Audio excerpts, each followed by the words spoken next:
الحمد لله الذي أبدع الأفلاك والأرضين والصلاة والسلام على من كان نبيا وآدم بين الماء والطين وعلى آله وأصحابه وأهل بيته أجمعين.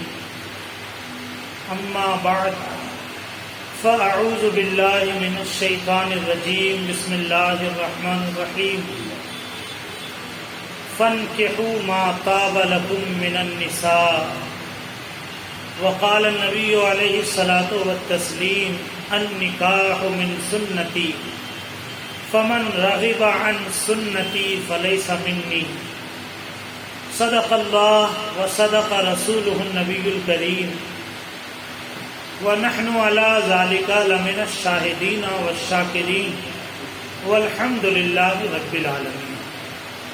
معزز حاضرین کرام، آئیے ہم سب ادب و احترام کے ساتھ اپنی اور ساری کائنات کے مرکز عقیدت، شہنشاہ نبوت، تاجدار رسالت، رحمت للعالمین، شفیع المذنبین، امام المرسلین، قائد الغر المحجلین، طٰہٰ و یاسین، حضور احمد مجتبیٰ محمد مصطفیٰ صلی اللہ تعالی علیہ وآلہ وسلم کی بارگاہ عالی جاہ میں عقیدت و محبت کے ساتھ درود پاک کا نذرانہ پیش کریں. سب لوگ پڑھیے اللہم صلی علی سیدنا و شفیعنا و حبیبنا و کریمنا و مولانا محمد وبارک وسلم صلاۃ و سلام علیک یا حبیبی یا رسول اللہ صلی اللہ تعالی علیہ وسلم.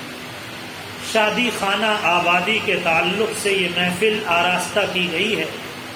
نکاح جو ہمارے نبی کی میٹھی سنت ہے، اور جو سب سے پہلا نکاح ہوا وہ جنت میں ہوا.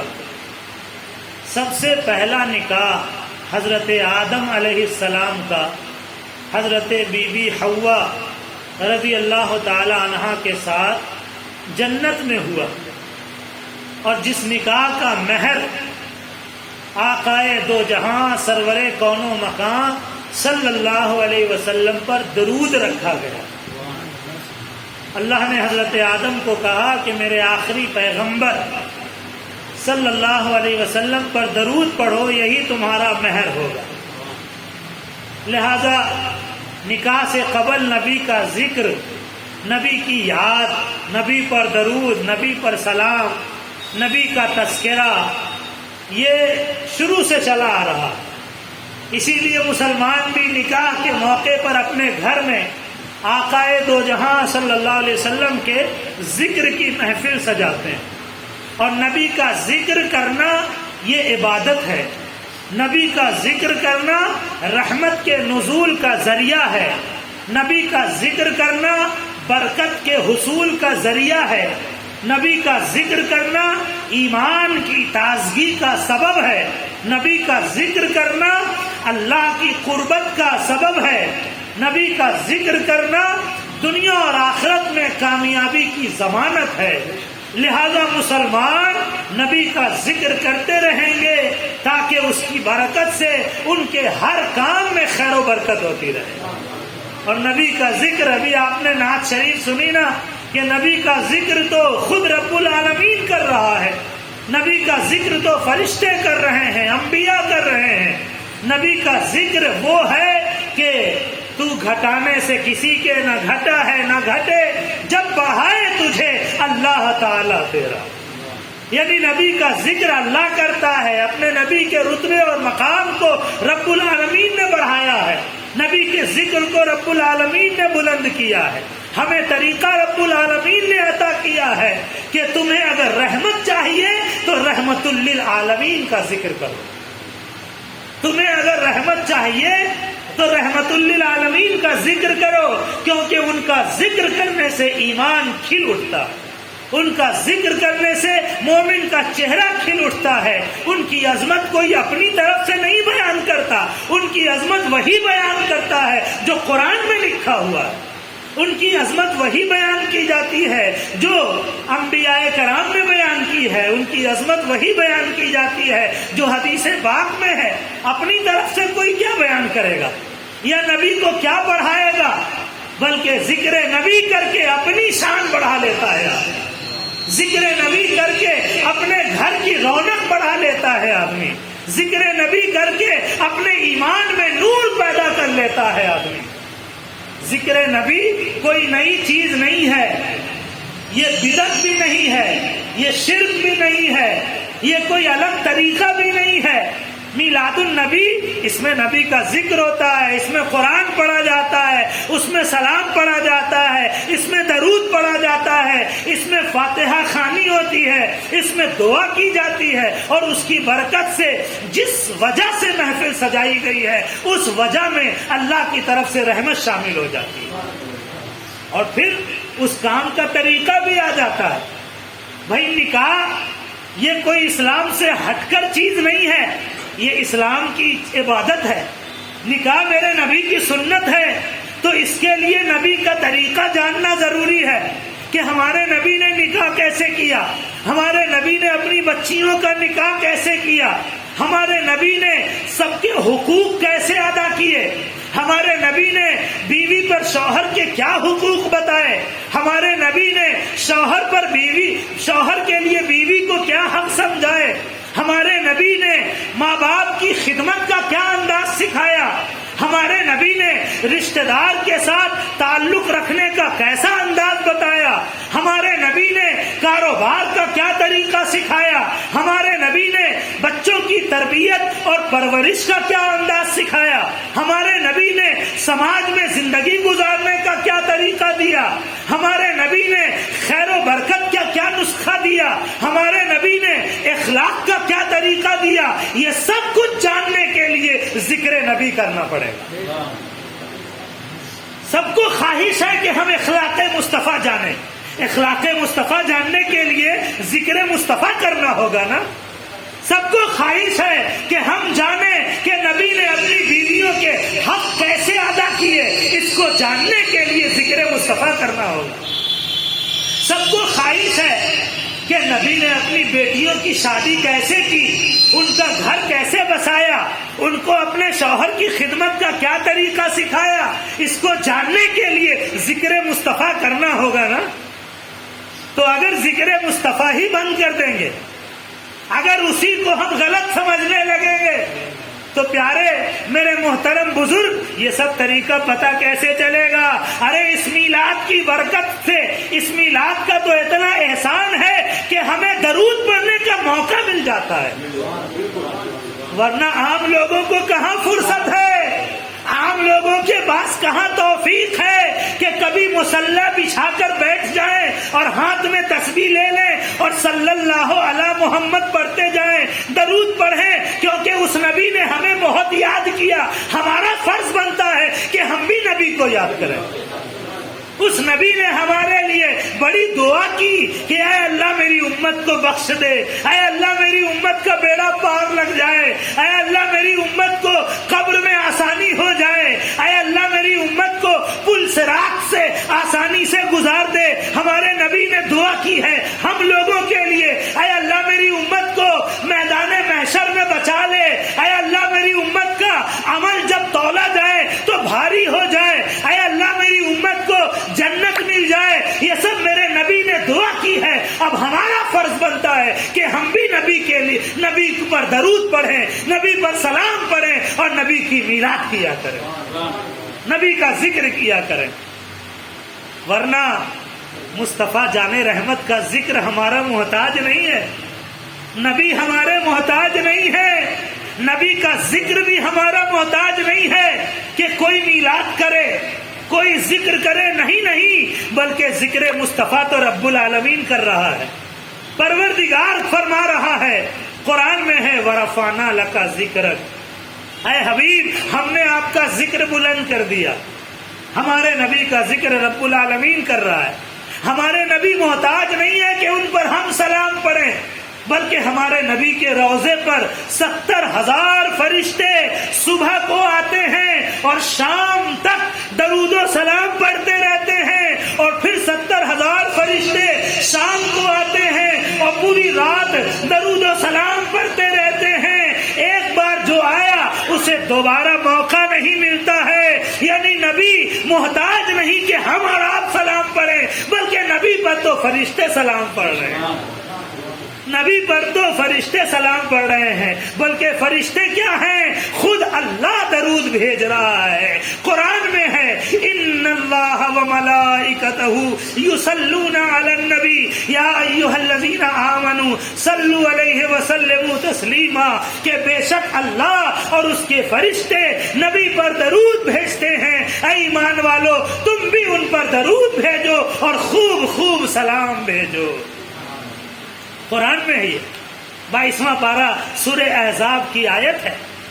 تو نبی پر درود و سلام اللہ بھیج رہا ہے، فرشتے بھیج رہے ہیں، لیکن ہم بھیج رہے ہیں تو یہ نبی پر احسان نہیں ہے بلکہ اپنا بھلا ہو رہا ہے، کیونکہ جب ہم نبی پر سلام بھیجیں گے تو اگر پوری زندگی کے سلام کا ایک بار بھی نبی نے جواب دے دیا اور کہہ دیا کہ تجھ پر بھی سلام ہو، تو خدا کی قسم قبر بھی سلامت ہو جائے گی اور حشر بھی سلامت ہو جائے گا اور دنیا اور آخرت سلامت ہو جائے گی۔ بھائی عام لوگوں کو ہم سلام کرتے ہیں تو وعلیکم السلام جواب ملتا ہے نا، کیونکہ یہ بھی نبی نے ہی سکھایا ہے کہ سلام کیا کرو، دل میں کینہ نہ رکھو، اس میں کوئی بڑا چھوٹا نہیں ہوتا ہے، اس میں کوئی امیر غریب نہیں ہوتا ہے، جس کی نظر پہلے پڑ جائے سلام کرو، گھر میں آؤ تو سلام کر کے آؤ، گھر سے جاؤ تو سلام کر کے جاؤ، فون پر بات ہو تو سلام کرو، ملاقات ہو تو سلام کرو، پہلے سلام بعد میں کلام، پہلے سلام کرو اور جس کی نظر پہلے پڑے وہ سلام کرے، کیونکہ جب دو ملتے ہیں تو اللہ کی 100 رحمت نازل ہوتی ہے اور 90 رحمت پہلے سلام کرنے والے کو ملتی ہے۔ سلام میں پہل کرو، اور فرمایا کہ سلام کرنے سے محبت بڑھتی ہے، نبی نے فرمایا کہ سلام کرنے سے کینہ ختم ہو جاتا ہے، نبی نے فرمایا سلام کرنے سے جنت میں داخلہ نصیب ہوتا ہے، نبی نے فرمایا کہ سلام اللہ کا نام ہے، اگر گھر میں سلام کر کے آؤ تو شیطان اس گھر میں داخل نہیں ہو سکے گا۔ کتنی پیاری عادت ہے، کتنا پیارا طریقہ ہے۔ تو جس نبی نے عام لوگوں کو سلام کے لیے کہا، اگر ہم اس نبی کو سلام کریں گے، جمعہ میں سلام پڑھیں گے، فجر میں سلام پڑھیں گے، جب موقع ملا تب سلام پڑھیں گے، میلاد کے بعد سلام پڑھیں گے، یا نبی سلام علیکہ پڑھیں گے، مصطفیٰ جان رحمت پہ لاکھوں سلام پڑھیں گے، اے شہنشاہ مدینہ الصلاۃ والسلام پڑھیں گے، یا یوں ہی الصلاۃ والسلام علیکہ یا رسول اللہ پڑھتے رہیں گے، تو جب سلام پڑھیں گے آقا ہمیں جواب عنایت فرمائیں گے انشاءاللہ۔ اور جواب کیوں نہ دیں؟ ہمارے نبی نے یہاں تک کہا کہ اگر قبرستان کے پاس سے گزرو تو سلام کیا کرو، قبرستان کے پاس سے گزرو تو سلام کرو، السلام علیکم یا اہل القبور، یعنی اے قبر والو تم پر سلام ہو۔ لوگوں نے پوچھا کہ یا رسول اللہ کیا وہ لوگ سنیں گے؟ وہ تو مر چکے ہیں نا۔ نبی نے فرمایا کہ وہ سنتے بھی ہیں اور پہچانتے بھی ہیں۔ کون آیا ہے پہچانتے بھی ہیں۔ ذرا غور کیجئے کہ عام قبر میں جب سلام کا حکم ہے اور وہ جان بھی رہا ہے، پہچان بھی رہا ہے، سن بھی رہا ہے، تو جب عام لوگ سن سکتے ہیں تو شاہ ارضا کیوں نہیں سنیں گے؟ جب عام لوگ سنیں گے تو غریب نواز کیوں نہ سنیں گے؟ جب عام مردے سنیں گے تو غوث پاک کیوں نہ سنیں گے؟ مخدوم اشرف جہانگیر سمنانی کیوں نہ سنیں گے؟ مخدوم بہاری کیوں نہ سنیں گے؟ جب یہ لوگ سنیں گے تو ہمارے نبی کیوں نہ سنیں گے؟ جہاں سے پکارو، اعلیٰ حضرت فرماتے ہیں دور و نزدیک کے سننے والے وہ کان، دور و نزدیک کے سننے والے وہ کان، کان لالے کرامت پہ لاکھوں سلام۔ اور ہم یہاں سے پڑھیں مصطفیٰ وہ سنیں، ان مصطفیٰ کی سماعت پہ لاکھوں سلام۔ ہمارے نبی سنتے ہیں، جواب دیتے ہیں۔ اور میں نے کہا نا کہ اگر پوری زندگی کے تمام سلام کا ایک بار بھی جواب دے دیا تو بیڑا پار ہو جائے گا ہم لوگوں کا، ہم لوگوں کی دنیا بھی بن جائے گی، آخرت بھی بن جائے گی، اور گھر مکان سب بارونق ہو جائے گا۔ اسی لیے ذکر مصطفیٰ عبادت ہے، ذکر مصطفیٰ روح کی تازگی ہے، ذکر مصطفیٰ برکت نازل ہونے کا ذریعہ ہے، ذکر مصطفیٰ کامیابی کی ضمانت ہے، ذکر مصطفیٰ ترقی درجات کا سبب ہے، ذکر مصطفیٰ قرب الہی کا طریقہ ہے۔ ذکر نبی کرتے رہیے، کیونکہ اسی ذکر کے بدولت سب کچھ سیکھیں گے، اور دنیا نے اسی سے سیکھا ہے۔ ارے دنیا کے آگے صحابہ نے جا جا کر ذکر مصطفیٰ کیا، لوگوں کو سلیقہ زندگی آ گیا۔ دنیا کے آگے جا کر بزرگان دین نے ذکر مصطفیٰ کیا، قرینہ زندگی آ گیا۔ دنیا کے آگے صحابہ نے جا جا کر ذکر مصطفیٰ کیا، لوگوں کو ایمان کی دولت نصیب ہو گئی۔ نبی کا ذکر ہوا، صحابہ نے جا جا کر بتایا کہ ایک اللہ کا محبوب ہمارے درمیان پیدا ہوا ہے، ایک اللہ کا چہیتا پیدا ہوا ہے جو ہمیں ایمان کی دعوت دیتا ہے، جو ہمیں ایک دین کی طرف بلاتا ہے، جو ہمیں قرآن کی طرف بلاتا ہے، جو ہمیں سچائی کی طرف بلاتا ہے، جو ہمیں بچیوں کے محبت کا سبق پڑھاتا ہے۔ یاد کیجئے صحابہ جہاں جاتے تھے یہی سب بتاتے تھے نا۔ بلکہ اگر آپ نے سیرت مصطفیٰ پڑھی ہے تو یاد کیجئے جب حبشہ کے بادشاہ نجاشی کے دربار میں مسلمانوں کو جمع کیا گیا تھا، مسلمانوں کو جمع کیا گیا تھا، پوری اس کی ہسٹری ہے کیا ہوا تھا۔ مسلمان مکہ سے ہجرت کر کے حبشہ گئے، ادھر کفار کا بھی ایک گروپ پہنچ گیا اور بادشاہ کو بتایا کہ ہمارے کچھ قیدی بھاگ کر آ گئے ہیں آپ کے یہاں، آپ ہمیں ان کو پیش کر دیجئے، وہ ہمارے حوالے کر دیجئے ان لوگوں کو۔ بادشاہ ذرا دیانتدار تھا، ذرا حق پسند تھا، اس نے یوں ہی حوالے نہیں کر دیا، بلکہ کہا بلایا جائے ان مسلمانوں کو، ان لوگوں کو جن کو یہ لوگ قیدی کہہ رہے ہیں۔ دربار سجایا گیا، حبشہ کا بادشاہ جو عیسائی تھا، نصرانی تھا، تخت پر بیٹھا، مسلمان جمع ہوئے، اس میں حضرت جعفر بھی تھے جو حضرت علی کے بھائی ہیں، رسول اللہ کے چچا زاد بھائی ہیں۔ حضرت جعفر نے آگے بڑھ کے تقریر کیا، آگے بڑھے اور بادشاہ کو بتایا، اے بادشاہ یہ لوگ کہتے ہیں کہ ہم ان کے قیدی ہیں، حالانکہ ایسا نہیں ہے، ہم انہی کے قوم میں سے ہیں، ہم بھی عرب ہیں، لیکن ہم نے ایک دین قبول کیا ہے، اس دین کا نام اسلام ہے۔ ہمارے شہر میں ایک نبی پیدا ہوئے ہیں جن کا نام محمد مصطفیٰ ہے، ہم نے ان کا بچپنا دیکھا ہے، ہم نے ان کی جوانی دیکھی ہے، انہوں نے کبھی کسی کا برا نہیں کیا، انہوں نے کبھی کسی کا مال نہیں چرایا، انہوں نے کبھی کسی کا حق نہیں دبایا، انہوں نے غریبوں پر رحم کیا، انہوں نے بیواؤں پر رحم کیا، بلکہ بیوہ عورت سے پہلی شادی کی انہوں نے، بی بی خدیجہ بیوہ تھی۔ اے بادشاہ وہ آدمی بڑا شریف ہے، نیک مزاج ہے، سچ بولتا ہے، امین ہے، امانت دار ہے، کبھی کسی کا مال نہیں دبایا اس نے، وہ جو بولتا ہے سچ بولتا ہے۔ پورے نبی کے اوصاف، نبی کی خوبیاں ذکر مصطفیٰ کیا گویا کہ، ذکر مصطفیٰ کیا گویا کہ کافر کے دربار میں، حبشہ کے بادشاہ کے دربار میں، حبشہ کا بادشاہ نبی کے ذکر سنتے سنتے جوش میں آ گیا، اپنے تخت سے کھڑا ہو گیا اور حضرت جعفر کو کہا ذرا قریب آؤ، ذرا قریب آؤ، دیکھو ذکر مصطفیٰ کا انعام، ذکر مصطفیٰ کا انعام۔ کہ بادشاہ مروب ہو گیا، آنکھیں نمناک ہو گئی اور کہتا ہے قریب آؤ، اور اے جعفر اس کلام کو ذرا سناؤ جو کلام تیرا نبی سناتا ہے۔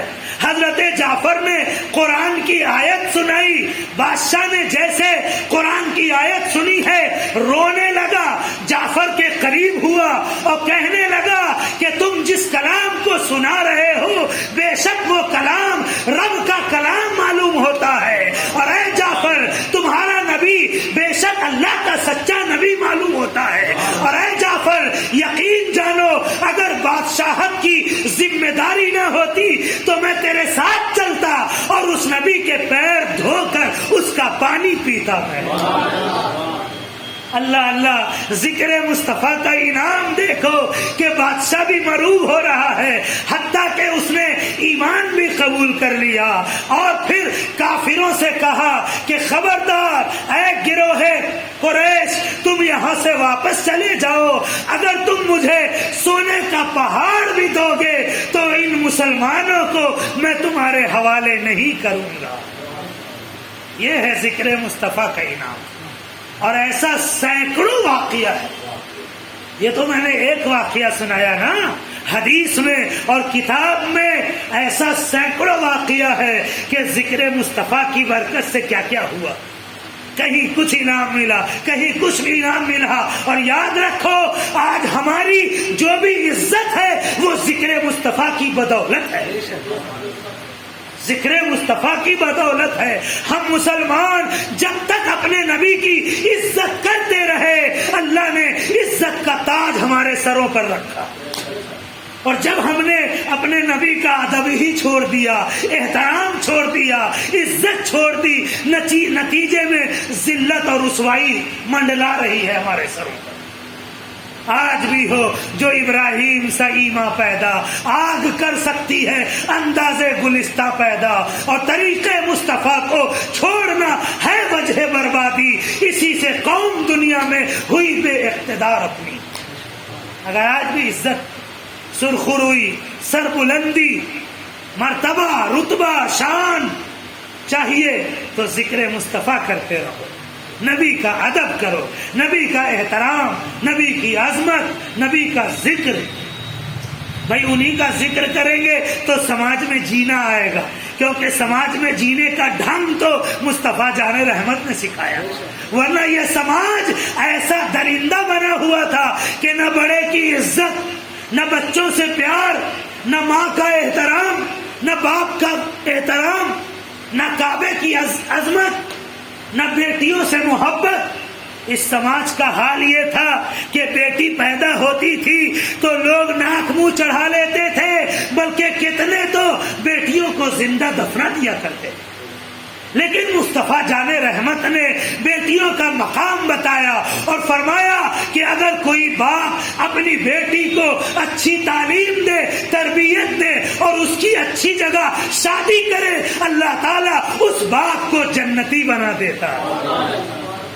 فرمایا کہ بیٹیاں زحمت نہیں ہیں، بیٹی جس گھر میں پیدا ہوتی ہے اللہ تعالیٰ اس گھر میں رحمت نازل فرماتا ہے.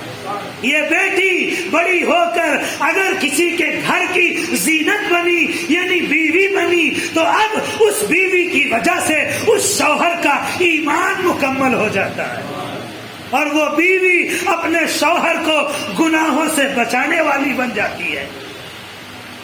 اور پھر وہ ماں بنی تو بیٹے کے لیے رحمت بن گئی کہ اس ماں کے قدموں کے نیچے جنت ہو جاتی ہے. ماں کے قدموں کے نیچے جنت ہے. یعنی لڑکیوں کی محبت مصطفیٰ جان رحمت نے سکھائی. تو ذکر مصطفیٰ سے، طریقہ مصطفیٰ سے بچیوں کا احترام سیکھا زمانے. سماج میں جینے کا ڈھنگ نہیں تھا لوگوں کو. کوئی مسافر آتا تھا اسے لوٹ لیا جاتا تھا، لیکن مصطفیٰ نے سکھایا کہ اگر مسافروں کا احترام کرو اور مہمانوں کا استقبال کرو، اور مہمان اگر تمہارے گھر میں آئے تو مہمان آتا ہے تو اپنی قسمت کا رزق لے کر آتا ہے، اور جاتا ہے تو میزبان کے گناہوں کو بخشوا کر جاتا ہے. نبی نے یہ بھی سکھایا کہ مسافر آئے مہمان بنا لو، اور صحابہ کو ایسا مہمان کی ایسی برکت سکھا دی نبی نے، ایسی برکت کہ ایک بار ایک مہمان آیا نبی کی بارگاہ میں. اس وقت کھانے کو کچھ نہیں تھا. نبی نے اعلان کیا کون ہے جو اس مہمان کو اپنے گھر لے جائے. صحابہ کا بھی وہی حال، غربت میں زندگی گزرتی تھی، ایک صحابی جنہوں نے مہمان کی برکت کو اپنے دل میں بسا لیا تھا، وہ کھڑے ہوئے اور کہا یا رسول اللہ میں اس مہمان کو اپنے گھر لے جاؤں گا۔ حضور نے فرمایا لے جاؤ۔ گھر لے گئے، بٹھایا، بیوی سے جا کر پوچھا کچھ کھانے کو ہے؟ بیوی نے کہا کچھ نہیں ہے گھر میں، کچھ بھی نہیں ہے۔ کہا دیکھو تلاش کرو۔ کہا بس اتنا ہے کہ ننھے ننھے بچوں کو کھلایا جا سکتا ہے۔ فرماتے ہیں کہ بچوں کو تھپک کے سلا دو اور جو کھانا ہے اس مہمان کو کھلا دو۔ وہ کہتی ہے کہ مہمان اگر کھائے گا تو ہمارا آپ کو بھی کھانے کو کہے گا، بلائے گا، پھر کیا کریں گے؟